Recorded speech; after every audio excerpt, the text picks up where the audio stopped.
Sup guys, this is an in-depth guide on destroyer guns for Azur lane. If you're just looking for a straightforward tier list of equipment, you'll have to look elsewhere. Before watching the video, you should already know how armor types work in Azur lane and how to find the enemy armor type. If you don't know, check the playlist in the description where you can find the guide on how to do so. Also in the playlist are guides for battleship guns and planes. Main fleet equipment have a much greater impact on your fleet's performance, so I would recommend that you start with those if you haven't seen them already. The goal of this video is to help you understand what exactly it is that makes a destroyer gun good. Then use the existing equipment as examples to explain these concepts. I can't cover every destroyer gun that will come out in the future, but I believe that if you understand everything that I talk about in this guide, you should be able to evaluate any new guns. This guide will be very information dense, so watch it in parts or watch it multiple times if need be. Timestamps will be added so you can skip to specific parts that you want to learn about. On screen right now is a page on the Azur lane English wiki called the List of Destroyer Guns. I will be constantly referring to this page throughout the video, and it's a resource that you should keep on hand to familiarize yourself with destroyer guns. First, let's take a look at this table here. Guns fire different types of ammo with differing properties. For destroyer guns, all ammo types excel against light armor and perform poorly against heavy. Certain forms of AP work better against medium armor relative to other ammo types. AP ammo can also pierce one and hit up to 2 enemies. HE has significantly higher modifier against heavy than the other ammo types, and it's equal to its own modifier against medium, which may mislead you into believing that it's the best against heavy armor. While it is true that Destroyer's HE ammo is better against heavy than the other destroyer gun ammo types, the truth of the matter is that it's actually really bad, and the medium modifier is equally bad, being half of its light modifier. Rather than choosing a destroyer gun based on it not being the absolute worst against heavy armor, you should instead choose other forms of damage, in particular torpedoes for vanguard ships, when you're going up against heavy armor. HE ammo also has a low chance to start a burn, but burns scale off base damage, so burns started by these guns are not something you should even think about. It is nice for refreshing burns started by larger caliber guns though. There is also the shell speed column here. I explained this stat in the Heavy Cruiser Guns guide, but I'll quickly go over it again. The slower the shells, the more time the target has to move out of the way. This only matters if the target is moving at least somewhat vertically, as they would be moving along the line of the trajectory if they only move sideways. The 150 speed of HE shells are a bit slow, but 180 speed and above usually don't have huge issues with hit rate. This is one of the factors that determine real DPS, along with just the damage and reload stats of the gun. Properties such as these will be called ballistics from here on out. Now, scroll down on the page, and you'll be greeted by the table with all the guns. The max rarity and max stats tabs show the stats of all the guns at +10, and max enhanced shows them at +13. I'll go column by column and explain what each one means. The first column is the firepower stat. Destroyers have the lowest base firepower stat, so the firepower bonus of their guns make the biggest difference. Not only to their gun damage, but barrage damage as well. Keep in mind that the firepower bonus is not taken into account when looking at gun DPS later on, so a gun that has lower DPS but higher firepower might still end up better than a gun with higher DPS but lower firepower. Next is the anti-air stat, which is pretty much entirely irrelevant. It's not that having some extra anti-air is useless, but rather the fact that guns that have a non-zero anti-air stat typically have lower firepower to compensate, making them worse because firepower is very important. Next is the round, which is how many times a gun fires, crossed by how many bullets are fired each time. There's a gun here, the single 138 MLE, which has a round attribute of 5/1, which means it fires 1 bullet 5 times per reload cycle. The round property by itself isn't important to look at, but it is correlated with certain other properties. Next are the damage and coefficient. I don't really know what the purpose of the coefficient stat is, but it exists, and it's just a multiplier on damage. Take this twin 138 MLE, also known as the Mogador gun, as an example. Instead of 17 damage, this gun really does 18.7 damage per shell when you account for the coefficient. Next is volley time, which is the time it takes for a gun to finish firing its entire round. For the Mogador gun, it fires 3 times, and it takes a total of 0.16 seconds for the last round to finish firing after the first. The cooldown does not begin until the volley time ends, so you have to add the volley time to the reload time, as well as the absolute cooldown in order to get the true cooldown. The absolute cooldown is a 0.3 second cooldown that is applied to all destroyer guns, except it's often not 0.3 seconds, which I'll elaborate further later in the video. For now, let's just assume that it is 0.3 seconds. Next up is the rounds per second column. It doesn't really matter, but it tells you which gun fires the most number of bullets per second. Theoretically, the higher ones will break enemy shields faster, because they're based on number of hits taken, but it's not worth going for shield breaks in general because it takes way too long. Next is the raw DPS, which is the DPS of the gun before taking into account armor mods. It includes the base damage, coefficient, reload, volley time, and absolute cooldown. It does not include ammo mods, shell speed, range, spread, or the angle. Raw DPS is only really relevant for ships that overwrite a gun's ammo modifiers with their skills, like Kitakaze. I can't think of any other ones off the top of my head right now, so it's not too important of a number to look at. The next 3 columns are the raw DPS with each gun's ammo mod applied to it. This is the starting point for evaluating a gun's performance, but it's not the be-all end-all. Next is the range. FR is the firing range, or how far away the gun can lock onto an enemy. Relevant destroyer guns have 50 to 70 range.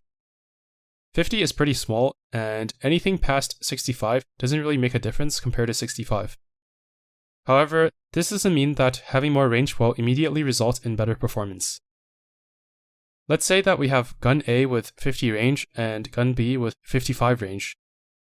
Gun B only has an advantage when the enemy stays within this tiny 5 range zone. If they move away, they'll be out of range for both guns, but if they move any closer, they'll be in range for both guns. Considering how both your vanguard and the enemy are in constant motion, a difference of 5 range isn't really detectable in practice. However, as the zone gets bigger to 10 range, or even 15 range, the difference becomes much more noticeable.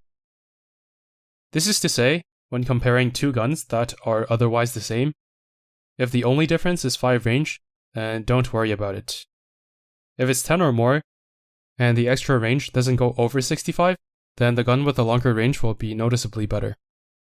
Also within range is the SH column, which is the shell range, or how far the shell travels before it fizzles out.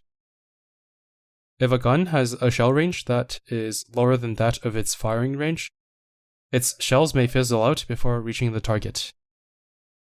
We can see it happening with the single 138 MLE here, which has a firing range of 60 but a shell range of 40 to 60, meaning that most of the shells will not actually reach a target 60 units away, despite being able to lock onto it.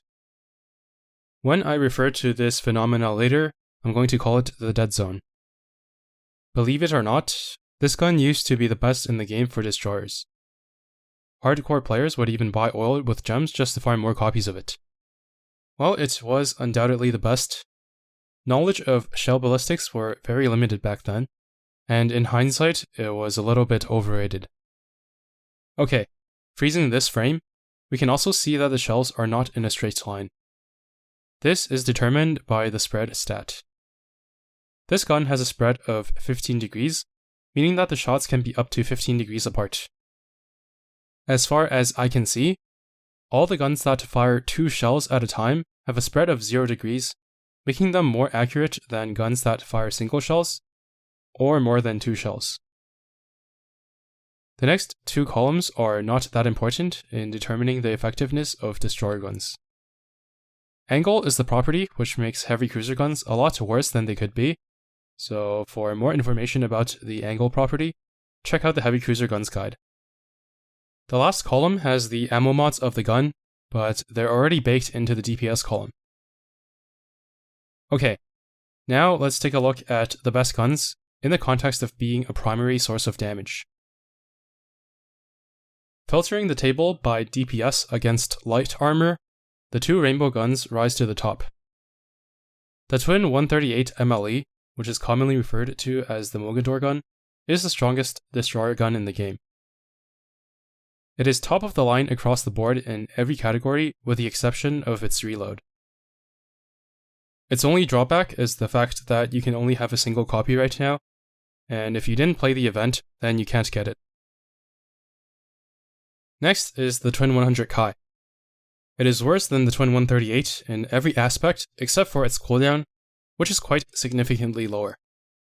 I'm not going to tell you where to get each gun unless it's relevant to a point that I want to bring up, but if you go to this page, you can click on one of the guns, and the way to obtain it will be listed here. The much shorter cooldown of the Twin 100 Kai compared to the Mogador gun allows ships using this gun as their main gun to activate their all-out assaults more often, as well as any skill that activates on fire, for example, San Diego's unique augment barrage.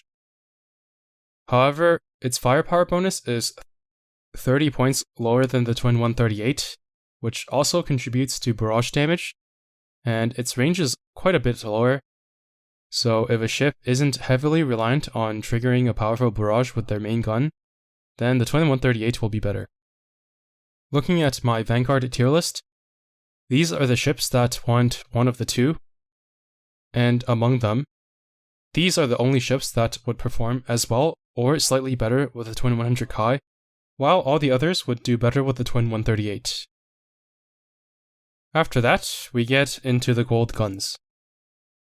The Twin 130, also known as the Tash gun, is a standout among gold guns for its very high damage against light armor, as well as pretty good at ballistics. The prototype Twin 130 below it is a direct downgrade with one less base damage.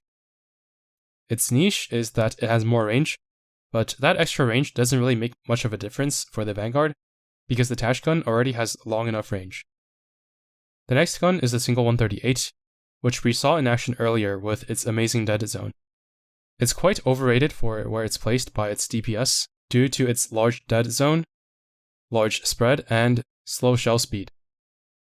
If you already have some lying around, then feel free to use them, but if you don't, I don't think there is a need for you to go out of your way to get your hands on them. The next gun is the Twin 114, which is the gold version of the Twin 100 Kai in terms of its use case compared to the Tash gun. It is outperformed by the Tash gun across the board in every metric except for reload, so if you're working with gold guns, every ship from before that preferred the Twin 100 Kai to the Twin 138 would also prefer the Twin 114 to the Twin 130. If you're wondering about whether a ship that isn't on my tier list should use the slower and stronger Mogador gun or Tash gun, or the faster Twin 100 Kai or 114, it's a matter of reading a ship's skills, barrage damage, and then comparing it to their main gun specs. This will take a lot of experience though, and it's not really necessary. What I would do is play around with both of these guns, and then pay attention to which one performs better on the ship you're using, then eventually you should have enough experience to get a feel for it. Either way, all of these guns are very powerful, and if you happen to use the Twin 100 Kai on a ship that wants the Twin 138, it will still perform almost as well. Except against medium armor. If you don't have any of the guns I mentioned so far, the next best gun against light armor enemies that you should actually try to get is actually all the way down here. This purple 120 can be obtained from purple and gold Royal Navy tech boxes, and as early as Chapter 4.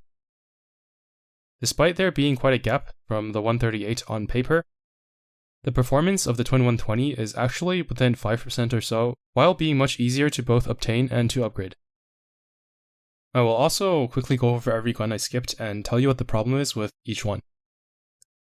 First is the gold Twin 120, which is a direct downgrade from the Twin 114, which makes sense as it crafts into the Twin 114 in the Gear Lab, but just because one gun upgrades into another in the Gear Lab doesn't always mean the upgraded version is better. Anyway, it's a decent option if you're planning on upgrading to the 114, but don't have the materials yet. Otherwise, it's neither particularly easy to obtain nor outstanding in any area. The next gun has a firing pattern of 1x4 and a 30-degree spread, meaning it fires in a cone and isn't meant for targeted DPS. A gun with this kind of pattern is one that you're going to want to avoid at all cost, regardless of what its DPS is.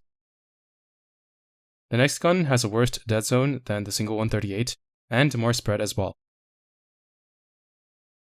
The purple single 138 has the same dead zone and spread as the gold 138, but without the extra damage and firepower to make up for it, making it worse than the Twin 120. And as for the gold Twin 127, just watch this video. I'll link it in the description. Because of how easy it is to obtain the purple Twin 120, there is no reason to go below it to look for other guns. They're not worth the effort. However, one thing I want you to keep in mind at all times is that you can use any crappy gun, and if you're not failing the battles, there's no need to switch. It's only when you run into an obstacle that you really need to think about what you need to change, and then spend resources accordingly. Now, let's sort the guns by medium DPS. Once again, the Twin 138 is at the top, but a new challenger appears. This gun has an abnormally high medium modifier because of its SAP ammo, so it's commonly referred to as the SAP gun. It is unfortunately event limited, but it is the best gun against medium armor after the Twin 138, provided that the ship you're using does not rely on their main gun for barrages, because it isn't a particularly fast gun. The next gun was also not present when sorted by light, but it's not nearly ahead of the other guns as the SAP gun is, so it's not really worth using as a main damage option. There are some ships that have an AP boosting skill, the most relevant of which being Z46, but even with her crazy buffs for equipping an AP gun, it's barely better than the Twin 100 Kai on her. The next gun is a Tempesta gun, which is not meant for destroyers, so let's just ignore it. This next gun, the Twin 137, can only be equipped on battlecruisers, battleships, and monitors. It is the best option for interception for the ships that cannot equip light cruiser secondaries because of its long range, high base damage, good firepower bonus, and high shell speed. It's a bit difficult to obtain though, being only available through the Gear Lab. I'll cover how to choose guns that are good as secondary guns at the end. Now, let's take a look at the guns sorted by reload. The two fastest guns are quite commonly used, even when you have access to plus 13 rainbow guns. They shoot one by one and really rapidly, so I call them peashooters. If I say peashooters from here on out, I'm referring to specifically these two guns. First is the blue single 76mm, which is faster by 0.03 of a second, but way easier to obtain, and barely a downgrade for ships that need it, compared to the gold single 113. Ships that want to use this gun will generally have much more powerful barrages compared to their main gun specs. As mentioned before, the difference of 5 range between these two doesn't really make a difference, and neither does the dead zone of the 76mm because it's not used to actually deal damage, but only to trigger barrages and skills. When figuring out whether a ship should be using one of these peashooters or an actual gun, you'll need to look at how much DPS the barrages triggered by these guns deal compared to their main gun mount. For a ship like Shimakaze, it's a no-brainer because her main gun damage is pathetic with her low firepower and efficiency, and using the peashooter allows her to spam her all-out assault, which scales with her humongous torpedo stat. But that doesn't mean that a ship with a real main gun mount would not want to use this gun. Let's take a look at Z52, who has a sky-high 170% main gun efficiency, but her barrages are so strong that whether you use a normal damaging gun, like the rainbow guns, or the peashooters, you will be dealing roughly equal damage, but unlike the rainbow guns, her barrage completely ignores shield and does not deal reduced damage against medium and heavy armor, making the peashooters far better options in most cases. And this is where I need to talk about the absolute cooldown for the fast guns. When the cooldown of a gun gets low enough, the game sometimes stops being able to accurately keep track of the cooldown. The real cooldown of guns as fast as the Twin 100 Kai or faster, like these two, don't exactly follow the formula of the cooldown plus volley time plus absolute cooldown. It's more accurate to just assume that for a maxed out destroyer, the Twin 100 Kai is going to have a real total cooldown of 1 second, volley time and absolute cooldown included, and the peashooters are going to be around 0.6 seconds per shot on average. Device performance may also cause unpredictable results, but the margins are very small in those cases. I'm talking like a few frames. If you want concrete examples of absolute reload not quite working as expected, I'll leave links to a few videos that I've done in the past on the topic. This is an emerging field of Azurian research known as quantum cooldown theory. I could not care less at this point, so I just test the guns out in battle and see what deals the highest damage in the end. I was going to go more in depth on this topic, but it's going to confuse more than help, so just go with the assumption of 0.6 seconds for the peashooters, 1 second for the Twin 100, and then follow the formula for the slower guns. Before I forget, one pretty big difference between the two peashooters is the firepower bonus. For ships with mostly firepower scaling barrages, they will benefit more from having the gold 113 than ships with mostly torpedo scaling barrages. Going back to my tier list, these are the ships that prefer the peashooters, and among these, the 3 IJN destroyers don't really care about firepower, so for them it doesn't really make a difference whether you use the blue or the gold one. And additionally, these are the ships that might perform as well with the peashooter as normal guns, but I would default to the Twin 100 without thoroughly testing them first. Because of how much easier it is to obtain the blue peashooter compared to those guns that are meant to deal damage, it's not a bad idea to prioritize raising ships that prefer this gun, so that you can make the most out of them right away. It certainly helps that some of the best ships in the game are part of that group.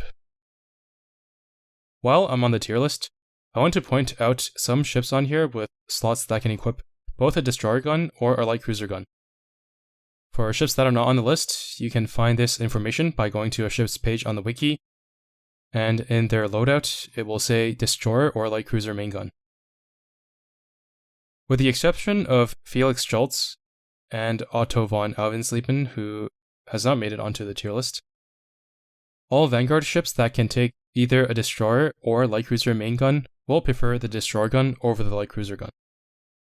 This is because destroyer guns are both much stronger in DPS and much faster for proccing barrages, with the only real drawback being the extra firepower that light cruiser guns provide, but it's not enough.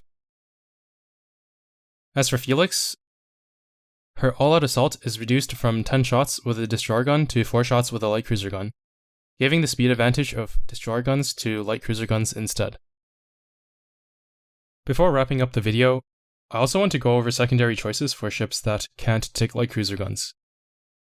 For the ones that can, they should go with light cruiser guns, which have higher firepower bonus to boost the damage of their main guns. For Vanguard ships, for example Guam or Helena, reload doesn't really matter, and you want the strongest gun that will give the most firepower. Mogador gun would be the best, but you probably won't be able to afford to run the only one you have as a secondary. I prefer using either the Tash gun or the SAP gun for their 35 firepower bonus, depending on the armor type of the enemy I'm against, over the Twin 100 Kai, which is faster with slightly higher DPS, but only has 25 firepower bonus. That is not to say that the Twin 100 Kai is a damage loss, but it is intended to be used as a main gun instead, where its speed can actually be leveraged. It's not a bad idea to put it on Guam in content where there are a lot of enemy planes for the extra anti-air though. Then we have the battleships and battlecruisers that can only equip destroyer secondaries. The most important thing is the firepower, which aside from the Mogador gun, 35 is the best you're going to get. Again, you can only have one Mogador gun, so you probably shouldn't use it as a secondary. Any gun that gives 35 firepower is good enough for the job, but if you need better interception, then you're going to have to look at the damage, range, and shell speed of the gun. The Twin 137 is the best, like I previously mentioned, because it has the highest base damage, longest range, and AP ammo, which have the fastest shells. It's really specifically meant for secondary use, as it's not even equipable by Vanguard ships. Next is the prototype Twin 130, for which the bonuses it has in range and anti-air over the Twin 130 Tash gun actually helps it as a secondary gun. The Tash gun, on the other hand, is lacking in range as a secondary. Outside of these, there are these two twin AP guns, I guess, but they're weak and much less reliable than the others. Instead of going out of your way to try to craft these, you might be better off choosing another ship that can use light cruiser secondaries instead, at least for the time being where you need interception. Okay, that about covers everything, I believe. I'm going to attempt and probably do a poor job of summarizing everything in the video. The Rainbow Twin 138 is the strongest gun for most scenarios, but not as much as you would expect due to the speed of the Twin 100, which is the second best after the Twin 138. Among gold guns, the Tash gun and Twin 114 are the standouts against light armor, and the SAP is a standout against medium, but none of them offer anything that isn't covered by the two Rainbow guns. After those three gold guns, the Twin 120 is the best in terms of cost performance, but you're free to use any guns lying around. I just wouldn't recommend going out and searching for them when they are barely better than the Purple Twin 120, if even. The single 76 and single 113mm are so fast that certain ships will prefer to use them to spam their barrages and skills, even though the damage of those guns themselves are almost non-existent. You will need to know the stats, skills, and barrage damage of those ships to make that judgment. I would recommend focusing on those ships first, since you have immediate access to their best equipment as soon as you start the game. Also, with the exception of Felix and Otto, whose skills grant explicit bonuses to light cruiser guns, Vanguards that can equip both types of guns in their main slot should always use the destroyer guns. For Vanguard secondaries, choose whatever has the highest firepower and DPS that you don't need as a main gun. Most Vanguard secondary slots are quite weak, and it won't make a huge difference which 35 firepower gun you choose. And finally, the Twin 137 is the best option for main fleet ships that can't equip light cruiser guns in their secondary slots. And that's it for this destroyer gun guide. Once again, if you didn't understand everything in the video, I encourage you to take your time and watch the confusing parts more than once until you do. Armed with this information, you should be able to judge future destroyer guns yourself by comparing their stats relative to existing guns. Since this is the last of the major equipment types, I'm also going to make a community post asking for feedback on the guides that I have released so far. I'll leave a link to it in the pinned comment, and I hope you find the time to give it a read and let me know your thoughts if you have any. Thank you for watching, and see you in the next one.